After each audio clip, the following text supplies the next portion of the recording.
Calcium ಅಂದೇನೆಂದರೆ ಇದು ರಕ್ತನಾಳಗಳು ನಿಮ್ಗೆ ತೋರಿಸಿದ್ನಲ್ಲ ಈಗ, ಆ ರಕ್ತನಾಳಗಳಲ್ಲಿ ಒಂದೊಂದ್ಸಲಿ ಕ್ಯಾಲ್ಸಿಯಂ, ಫಾರ್ ಎಕ್ಸಾಂಪಲ್ ಇದು ನಿಮಗೆ ಇದಿದೆ, ಇದು ನೋಡಿ, ಇದು ಒಂದು ಹೃದಯದ ರಕ್ತನಾಳದ ಒಂದು ಪಾರ್ಟ್ ಅಷ್ಟೇ, ಪೋರ್ಷನ್ ಕಟ್ ಮಾಡಿ ನಿಮ್ಗೆ ತೋರಿಸ್ತಾ ಇದ್ದೀವಿ to make you better understand. ಇದೇನಾಗುತ್ತೆ, ಕ್ಯಾಲ್ಸಿಯಂ ಏನಂತಂದರೆ ಇನಿಷಿಯಲಿ ಎಲ್ಲಿ ಕೊಲೆಸ್ಟ್ರಾಲ್ ಡಿಪಾಸಿಟ್ ಆಗ್ತದಲ್ಲ ಅಲ್ಲಿ calcium start to accumulating it.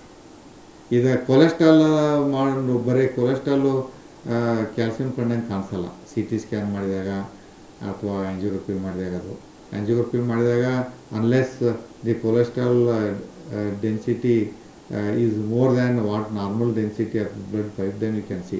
ಒಂದ್ಸಲಿ ಐಸೋ ಡೆನ್ಸಿಟಿ ಇದ್ದಾಗ ಬ್ಲಾಕ್ ಇದ್ರೂ ಬ್ಲಾಕ್ ಗೊತ್ತಾಗಲ್ಲ. ಸೊ ಇದು ಕ್ಯಾಲ್ಸಿಯಂ ಏನಿದೆಯಲ್ಲ ಅಲ್ಲೆಲ್ಲೇ ಡಿಪಾಸಿಟ್ ಆಗುತ್ತೆ, ಎಲ್ಲಿ ಹೃದಯದ ರಕ್ತನಾಳಗಳಲ್ಲಿ, ಅದನ್ನು we can make out. Usually normally they should be no calcium at all in the blood pipe. So it should be 0. In case 0 to 1, 10 it is minimal, 10 to 100 mild, 100 to 400 score ಇತ್ತಂದರೆ moderate, more than that ಇತ್ತಂದರೆ severe. So calcium score ಇದೇ high ಇದೆ ಅಂತಂದರೆ probability of having a block or chances are more. Calcium score ಇದೆ ಅಂದ ತಕ್ಷಣ, calcium ಇದೆ ಅಂದ ತಕ್ಷಣ ಬ್ಲಾಕ್ ಇರಬೇಕಂತೇನಿಲ್ಲ. there is no need that person should have a block. Calcium may be there, but there need not be blockages. But that kind of person, ಯಾರಿಗೆ calcium score ಹೆಚ್ಚಿದೆ ಅವರು ತಮಗೆ ಬಹಳ should take preventive and precautionary measures to prevent further development of the blockages or further accumulation of the calcium. So calcium score is more like a screening procedures.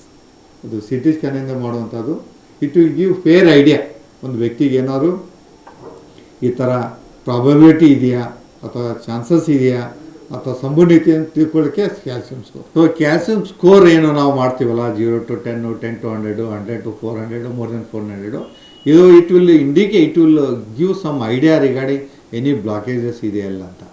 ಅದು calcium score ಇದ್ದರೆ blockages ಇರಬೇಕಂತೇನಿಲ್ಲ, but it will definitely tell us about there is some initiation has started.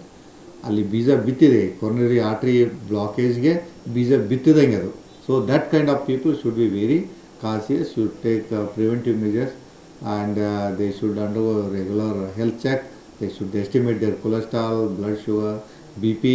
These are all risk factors, so that you can you can minimize the impact of all these risk factors on the calcium score. So this is preliminary, but the calcium score ಬೇರೆ ಮತ್ತು CT angio ಬೇರೆ. CT angio ಅಂದರೆ actually is just kind of similar what I told about angiography, but in which a patient did not come to the cath lab. They can go to the directly CT diagnostic facilities where radio opaque dye is injected, and similarly it will delineate any blockages. So calcium score is more of a preliminary.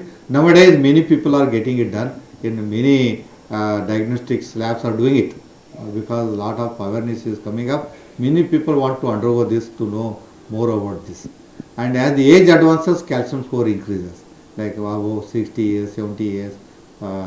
But in case person is having just 30 years, 40 years, calcium score is high, then that kind of people may require further evaluation. ನೋಡಲಿಕ್ಕೆ ಒಂದು ಪ್ರಯತ್ನ ಮಾಡಬೇಕಾಗ್ತದೆ.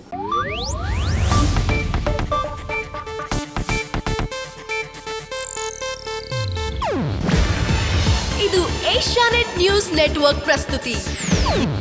ನೀವು ನೋಡ್ತಿದ್ದೀರಾ Asianet ಸುವರ್ಣ news.